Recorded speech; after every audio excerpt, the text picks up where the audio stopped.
Michael, education is obviously critical, and Ryan's exactly right. But that's a long-term game, right? What in your mind, if you had a magic wand, could we do to accelerate the entry to the middle class? Right. So I worry about the here and now, and I think education is the number one priority and the number one long-term goal, and it's a very complicated issue.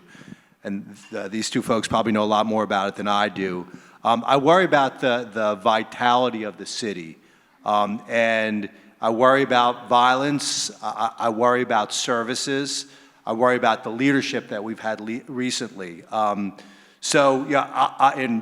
We've all talked about this. There's a budget that's about to be passed. I'm hoping council does something transformative. I think we need to send a message to the business community, to the region, that we're open for business, that we want to attract jobs, because unless we have a tax base, unless we're providing jobs, we're not going to solve the poverty and education issues. If we end up being, people say, I fear we're going to be Detroit. Like, I fear we're going to be Canton, Ohio. I fear that there's just going to be poor people living in Philadelphia because you've got this really bad tax rate, you've got bad services, you've got violence, and folks decide, like me, we don't want to live in this city anymore. And a lot of folks are making that decision. So I think it's a time where council, and I've talked to a council person about this, can really send a message that Philadelphia is open for business and generate a sense of optimism. So that's the first thing I'd say, and I think that's an immediate issue.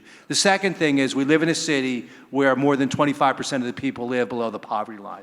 Like, that is just intolerable.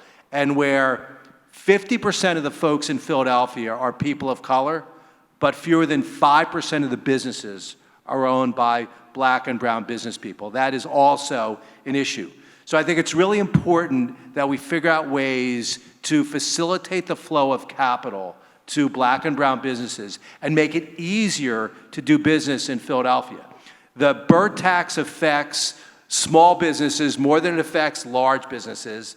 The wage tax affects small businesses more than it does large businesses. It affects folks that live in Philadelphia. So there's an opportunity to make it easier to do business in Philadelphia, make business more friendly, and then I think it's up to the leaders to really think about how we do business differently, how we think about supplier diversity, how we think about black and brown jobs, how we think about black and brown jobs in the C-suite, how we grow black and brown businesses.